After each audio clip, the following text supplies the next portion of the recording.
Subscribe to our YouTube channel and press the bell icon to get the latest updates. देश में अभी lockdown चल रहा है और इस लॉकडाउन के चलते बिना अनुमति के एक जगह से दूसरी जगह जाना मुनासिब नहीं है। सरकार भी लॉकडाउन के दौरान सख्ती बरतते हुए सिर्फ आवश्यक कार्यों के लिए ही मंजूरी दे रही है। हालांकि अब लॉकडाउन 4 के दौरान कई रियायतें दे दी गई हैं, लेकिन लॉकडाउन की यह सख्ती एक बारात पर बहुत भारी पड़ गई और उन्हें लड़की वालों के यहाँ पूरे 60 दिन बिताने पड़े।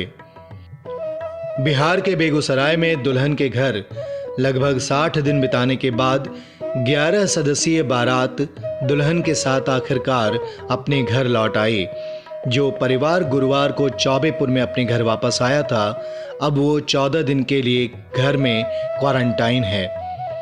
पारिवारिक सूत्रों के अनुसार जिले के चौबेपुर इलाके के हकीम नगर गांव में रहने वाले इम्तियाज की शादी 21 मार्च को बिहार के बेगूसराय की खुशबू के साथ हुई थी। 22 मार्च को जनता कर्फ्यू और फिर राष्ट्रीय लॉकडाउन के कारण बारात वापस नहीं लौट सकी और दुल्हन के घर में ही रुक गई। दूल्हे के पिता महबूब ने कहा, हमने सभी हेल्पलाइन नंबरों पर संपर्क किया लेकिन कोई फायदा नहीं हुआ। ऐसी स्थितियों में हम दुल्हन के घर रहने पर मजबूर थे। ये लड़की के परिवार पर एक अतिरिक्त बोझ था और हम जितना योगदान दे सकते थे हमने उतना किया। अंत में 2 दिन पहले हमने फिर से वरिष्ठ जिला अधिकारियों से संपर्क किया, जिन्होंने हमें यात्रा पास दिए और स्थानीय लोगों ने मिनी बस की व्यवस्था की।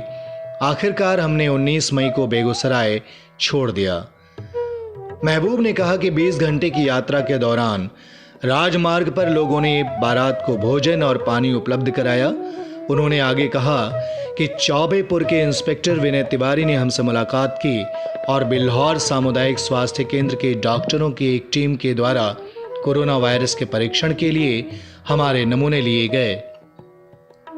हमें 14 दिनों के लिए घर पर क्वारंटाइन में रहने के लिए कहा गया। बारात में शामिल कुछ ग्रामीणों ने कहा, उनमें से कोई भी इस शादी को कभी नहीं भूल सकता। बारात के साथ गए असलम ने कहा कि हमें तो इस बात का ज़रा सा भी अंदाज़ा नहीं था कि इस शादी के लिए जब हम अपने घरों से निकलेंगे तो हम कितनी मुश्किल में पड़ जाएंगे। हालांकि हम वहाँ जितने दिन रहे, दुल्हन के परिवार द्वारा हमें दिए गए प्यार और सत्कार को हम कभी नहीं भूलेंगे।